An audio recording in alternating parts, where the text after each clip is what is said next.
और क्यों बीजेपी इनकी जांच नहीं कराना चाहती? हमें तो 50-50 लाख के 2 चेक मिल गए थे, तो प्रधानमंत्री कहते थे काली रात के अंधेरे में 1 करोड़ रुपए आ गया केजरीवाल को, चेक से आया था। यहां दिन के उजाले में 44 करोड़ रुपए कैश आ गया कांग्रेस के पास। भारतीय जनता पार्टी को चिंता ही नहीं है। क्यों नहीं है भाई? क्योंकि वो 44 करोड़ रुपया केजरीवाल को हराने के लिए आया था, और उससे बीजेपी का फायदा है और उसमें कांग्रेस का भी फायदा है। राजधानी दिल्ली में हाल ही में ईडी की रेड सौरभ भारद्वाज पर हुई थी और तकरीबन 13 ठिकानों पर बैक टू बैक रेड की गई थी। और उसके बाद आम आदमी पार्टी ने तमाम गंभीर आरोप बीजेपी पर लगाए थे कि एजेंसियों का दुरुपयोग बीजेपी कर रही है। आम आदमी पार्टी के कई नेताओं ने यह कहा कि जो रेड होती है वो सिर्फ और सिर्फ विपक्ष पर ही क्यों होती है, और जो तमाम बड़े उद्योगपति हैं उन पर अभी तक ईडी की कितनी रेड की गई है। साथ ही साथ सवाल ये भी उठा कि बीजेपी के जो नेता है पूरे देश भर में, उन पर ईडी की कितनी रेड्स की गई हैं। इसका आंकड़ा अगर सामने पेश किया जाएगा तो हैरान करने वाला रहेगा। बहरहाल हाल फिलहाल का जो मुद्दा है वो चुनाव का है। दिल्ली विधानसभा चुनाव को लेकर आम आदमी पार्टी ने एक बड़ा खुलासा किया है। सौरभ भारद्वाज ने एक प्रेस कॉन्फ्रेंस में ये बात कही आज कि 46 करोड़ रुपए कांग्रेस को चंदा मिला था और 2000 रुपए आम आदमी पार्टी को कैश में मिला था।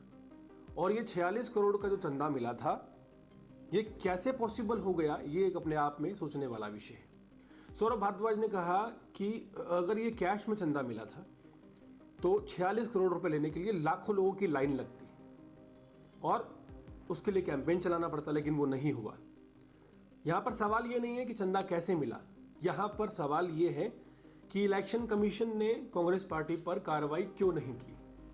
सौरभ भारद्वाज दरअसल सीधा सीधा आरोप लगाते हुए नजर आ रहे हैं कि दिल्ली में जो चुनाव लड़ा गया विधानसभा का, वो दरअसल आम आदमी पार्टी को हराने के लिए लड़ा गया, और इसमें मुख्य भूमिका जो निभाई कांग्रेस ने निभाई, और कांग्रेस को तमाम तरह की जो आप कह सकते हैं रियायतें दी गई वो बीजेपी के द्वारा दी गई। इस तरह के गंभीर आरोप सौरभ भारद्वाज लगाते हुए नजर आ रहे हैं। अगर आप ग्राफ चेक करें तो ये जो सियासत चल रही है राजधानी दिल्ली में, इसमें जिस वक्त शीला दीक्षित की सरकार थी उस वक्त बीजेपी ने आम आदमी पार्टी का इस्तेमाल किया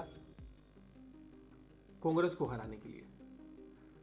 कांग्रेस गई, आम आदमी पार्टी आई, 10 साल रही। उसके बाद साम दाम दंड भेद लगाकर बीजेपी ने आम आदमी पार्टी को हराने के लिए कांग्रेस का इस्तेमाल किया। अब इस सीक्वेंस को समझिए। और अब क्योंकि बिहार के इलेक्शन से महज पहले आम आदमी पार्टी ने कमर कस ली है, और इस बात में कोई दो राय नहीं कि बिहार में एक तरफा मैच होगा और बीजेपी की सरकार बनेगी। इसके पीछे का रीजन ये है कि कांग्रेस ने जो आम आदमी पार्टी के साथ किया दिल्ली में, वही आम आदमी पार्टी अब बिहार के इलेक्शन में कांग्रेस के साथ करने जा रही है। और कमाल की बात है, जो पार्टी सत्ता में है उसको कैश डोनेशन कितना मिला? 2000 रुपए। अब ये 46 करोड़ रुपए, क्योंकि कांग्रेस को हिसाब देना मुश्किल हो जाता है 46 करोड़ कहां से आए। खर्च तो कर दिए, क्योंकि खर्च करोगे आप, आजकल सोशल मीडिया में खर्च करना पड़ता है तो व्हाइट का ही खर्च करना पड़ता है, आप उसको दिखा नहीं सकते कहीं। आपको लीगल होर्डिंग लगाने हैं, बस स्टैंड पे लगाने हैं, तो व्हाइट का ही खर्च करना पड़ेगा, आप उसको कैश में नहीं दिखा सकते। तो मजबूरी थी कि अगर इतना बड़ा तामझाम रेडियो पे, इंटरनेट पे, डिजिटल में, फेसबुक पे, गूगल पे, सब जगह करना है तो पार्टियों को अब व्हाइट का खर्चा दिखाना पड़ता है। तो कांग्रेस ने 46 करोड़ का खर्चा दिखाया, मगर लाए कहां से? कह रहे हैं 44 करोड़ रुपए कैश इकट्ठा किया गया। हो सकता है कैश इकट्ठा कर लें 44 करोड़ रुपए, अगर कोई 1 करोड़ दे दे, कोई 2 करोड़ दे दे, कोई 50 लाख दे दे, तो 44 करोड़ रुपए इकट्ठा हो सकता है। मैं नहीं कह रहा कि मुश्किल काम है, मगर इलेक्शन कमीशन की लिमिट है कि 2000 रुपए से ज्यादा कैश नहीं लिया जा सकता। तो 44 करोड़ रुपए इकट्ठा करने के लिए लाखों लोगों से 2-2 हजार रुपए इकट्ठे करने पड़ेंगे।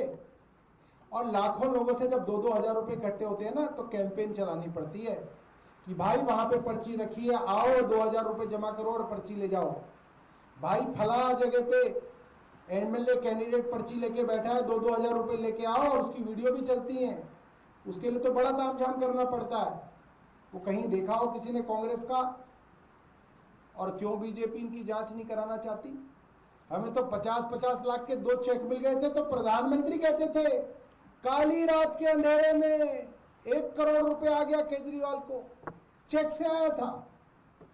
यहां दिन के उजाले में 44 करोड़ रुपए कैश आ गया अब कांग्रेस के पास। भारतीय जनता पार्टी को चिंता ही नहीं है। क्यों नहीं है भाई? क्योंकि वो 44 करोड़ रुपया केजरीवाल को हराने के लिए आया था, और उससे बीजेपी का फायदा है और उसमें कांग्रेस का भी फायदा है। तो जिस तरीके से क्षेत्रीय दलों के ऊपर सवार होके भारतीय जनता पार्टी ने सत्ता हथियाई, उसी तरीके से क्षेत्रीय दलों को कुचल के कांग्रेस को लगता है वो सत्ता हथिया लेगी। वोटर वहां पे तेजस्वी यादव के हैं, कैडर वहां पे तेजस्वी यादव का है, झंडा उठाने वाला तेजस्वी यादव का है, फ्री की मार्केटिंग हो रही है राहुल गांधी की। भैया बहुत बढ़िया, जिंदाबाद। जमीन पे कैडर नहीं, पोलिंग एजेंट नहीं, जो पोलिंग एजेंट है उसको पता नहीं कि वो पोलिंग एजेंट है, बीएलए है, BLA 2 है। जिंदाबाद राहुल गांधी। कैडर सारा लालटेन का। तो ये जो कांग्रेस कर रही है छोटे दलों के साथ, ये आज हम चाहते थे कि सबको एक्सपोज किया जाए। और वो शुभचिंतक जो कांग्रेस के सिंपैथाइजर हैं, हम नहीं कह रहे कि आप कांग्रेस से दुश्मनी ले लो, मगर आप इन वीडियोस को देखिएगा और सोचिएगा कि ये कोई कांग्रेस का कोई बूथ एजेंट नहीं है। ये कांग्रेस दिल्ली प्रदेश का अध्यक्ष है देवेंद्र यादव, और जिस पत्रकार से बात कर रहे हैं उनसे काफ़ी कंफर्टेबल हैं। कांग्रेस को सालों से कवर करते आए हैं। आदेश रावल नाम है शायद, है ना?